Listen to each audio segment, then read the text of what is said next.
जयशंकर प्रसाद जी द्वारा रचित कहानी अपराधी में आप सभी का बहुत बहुत स्वागत है। तो आइए सुनते हैं कहानी अपराधी। वनस्थली के रंगीन संसार में अरुण किरणों ने इठलाते हुए पदार्पण किया और वे चमक उठीं। देखा तो कोमल किसलय और कुसुमों की पंखुड़ियां वसंत पवन के परों के समान हिल रही थीं।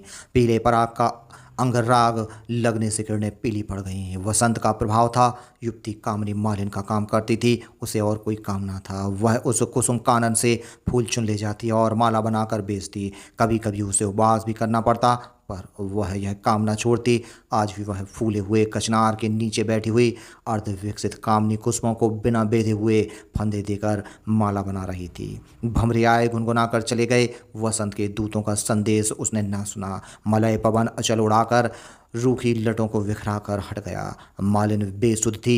वह फंदा बनाती जाती थी और फूलों को फंसाती जाती थी। द्रुत गति से दौड़ते हुए अश्व के पद शब्द ने उसे त्रस्त कर दिया। वह अपनी फूलों की टोकरी उठाकर भयभीत होकर सिर झुकाए खड़ी हो गई। राजकुमार आज अचानक उधर वायुसेना आ रहे थे।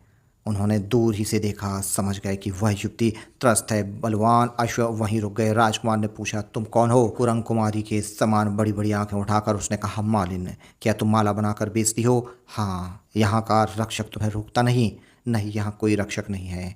आज तुमने कौन सी माला बनाई है? कामनी की माला बना रही थी। तुम्हारा नाम क्या है? कामिनी। वाह, अच्छा, तुम इस माला को पूरा करो, मैं लौट कर उसे लूंगा। डरने पर भी मालिन ढीठ थी। उसने कहा, धूप निकल आने पर कामनी का सौरभ कम हो जाता है, मैं शीघ्र आऊँगा, कहकर राजकुमार चले गए।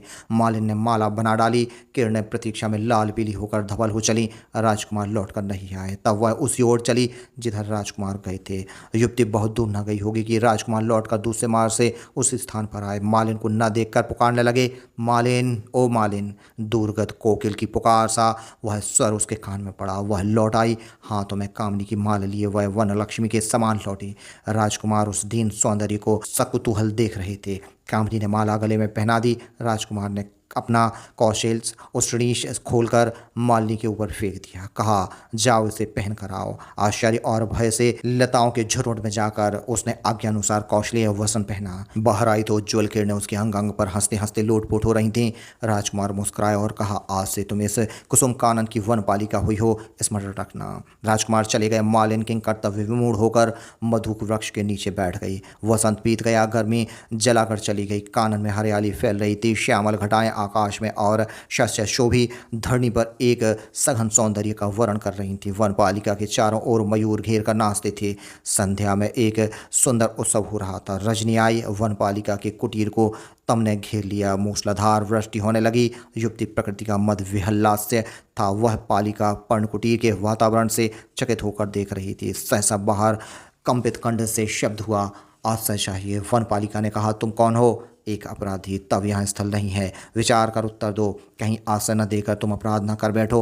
वनपालिका विचारने लगी। बाहर से फिर सुनाई पड़ा, विलंब होने से प्राणों की आशंका है। वनपालिका ने संकोच होकर उठी और उसने द्वार खोल दिया। आगंतुक ने भीतर प्रवेश किया। वह एक बलिष्ठ युवक था। साहस उसकी मुखाकृति था। वनपालिका ने पूछा, तुमने कौन सा अपराध किया? बड़ा भारी अपराध है, प्रभात होने पर सुनाऊंगा। इस रात्रि में केवल आश्रय दो, कहकर आगंतुक अपना आद्र वस्त्र निचोड़ने लगा। उसका स्वर विकृत और बदन नीरस था। अंधकार ने उसे और भी अस्पष्ट बना दिया था। युवती वनपालिका व्याकुल होकर प्रभात की प्रतीक्षा करने लगी। सहसा युवक ने उसका हाथ पकड़ लिया। वह त्रस्त हो गई, बोली, अपराधी यह क्या? अपराधी हूँ सुंदरी। अब की बार उसका स्वर परिवर्तित था। पागल प्रकृति पर्णकुटी को घेर कर अपनी हंसी में फूट पड़ती थी। वह कर स्पर्श उन्मादकारी था। कामनी की धमनियों में बाहर से वर्षाती नालों के समान रक्त दौड़ रहा था। युवक के स्वर में परिचय था, परंतु युवती को वासना के कुतूहल ने भय का बहाना खोज लिया। बाहर कर्कापात के साथ ही बिजली कड़की। वनपालिका ने दूसरा हाथ युवक के कंठ में डाल दिया। अंधकार हंसने लगा। बहुत दिन बीत गए, कितने ही बरस आए और चले गए। वह कुसुम कानन जिसमें मोर, शुक और पिक फूलों से लदी झाड़ियों में विहार करते थे, अब एक जंगल हो गया। अब राजकुमार वहां नहीं आते थे, अब वे स्वयं राजा हैं। सुकुमार पौधे सूख गए। विशालकाय वृक्षों ने अपनी शाखाओं में जड़ लिया। इस गहन वन में एक कोने में पर्णकुटी थी। उसमें एक स्त्री और उसका पुत्र दोनों रहते थे। दोनों बहेलियों का व्यवसाय करते थे। उसी से उनका जीवन निर्वाह होता। पक्षियों को फंसाकर नागरिकों के साथ वह बालक बेच आता। कभी कभी मृग शावक भी पकड़ ले जाता। एक दिन वनपालिका का पुत्र एक सुंदर कुरंग पकड़कर नगर की ओर बेचने के लिए ले गया। उसकी पीठ पर बड़ी अच्छी बूटियां थीं। वह दर्शनीय था। राजा का पुत्र अपने टट्टू पर चढ़कर घूमने निकला था। उसके रक्षक साथ थे। राजपुत्र मचल गया। किशोर मूल्य मांगने लगा। रक्षकों ने कुछ देकर उसे छीन लेना चाहा। किशोर ने कुरंग का फंदा ढीला कर दिया। वह छलांग भरता हुआ निकल गया। राजपुत्र अत्यंत हठी था। वह रोने लगा। रक्षकों ने किशोर को पकड़ लिया। वे उसे राज मंदिर की ओर लेकर चले। वातायन से रानी ने देखा उसका लाल रोता हुआ लौट रहा है। एक आंधी सी आ गई। रानी ने समाचार सुनकर उस बहेलिए के लड़के को बैंतों से पीटे जाने की आज्ञा दी। किशोर ने बिना रोए चिल्लाए और आंसू बहाए बैंतों की चोट सहन की। उसका सारा अंग शक्त विक्षत था। पीड़ा से चल नहीं सकता था। मृग्या ने उसे लौटाते हुए राजा ने देखा। एक बार दया तो आई, परंतु उसका कोई उपयोग न हुआ। रानी की आज्ञा थी। वनपालिका ने उसके निकल जाने पर किशोर को गोद में उठा लिया। अपने आंसुओं से घाव धोती हुई उसने कहा, आहा, वे कितने निर्दयी हैं। फिर कई वर्ष बीत गए। नवीन राजपुत्र को मृग की शिक्षा के लिए लक्ष्य साधने के लिए वही नांगरूपंड का वन स्थिर हुआ। वहाँ राजपुत्र हिरणों पर, पक्षियों पर तीर चलाता। वनपालिका को अब फिर कुछ लाभ होने लगा। हिरणों को हाँकने से, पक्षियों का पता बताने से कुछ मिल जाता। परंतु उसका पुत्र किशोर राजकुमार की मृग्या में भाग न लेता। एक दिन वसंत की उजली धूप में राजा अपने राजपुत्र की मृग्या परीक्षा लेने के लिए 16 बरस बाद उस जंगल में आए। राजा का मोह एक बार विवर्ण हो गया। उसको सुकानन के सभी सुकुमार पौधे सूखकर लोप हो गए हैं। उनकी पेड़ियों में कहीं कहीं दो एक अंकुर निकल कर अपने प्राचीन बीज का निर्देश करते थे। राजा स्वप्न के समान उस अतीत की कल्पना कर रहे थे। अहेरियों के वेश में राजपुत्र और उसके समन्वय से जंगल में आए। किशोर भी अपना धनुष लिए एक ओर खड़ा था।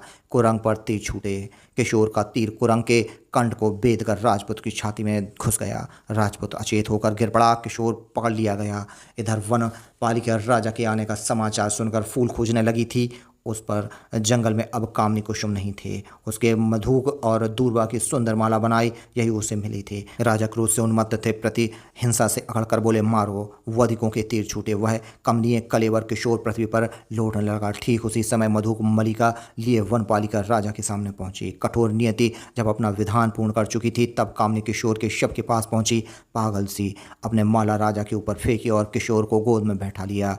उसकी निश्चेत आंखें मौन भाषा में जैसे मामा कर रही थीं। उसने हृदय में घुस जाने वाली आंखों से एक बार राजा की ओर देखा और भी देखा राजपुत्र का शव। राजा एक बार आकाश और पृथ्वी के बीच में हो गए, जैसे वह कहाँ से कहाँ चले गए। राजपुत्र का शोक और क्रोध वेग से बहती हुई बरसाती नदी की धारा में बुल्ले के समान बह गया। उसका हृदय विषय शून्य हो गया। एक बार सचेत होकर उसने देखा और पहचाना अपना वही जीर्ण कौशेय नीच।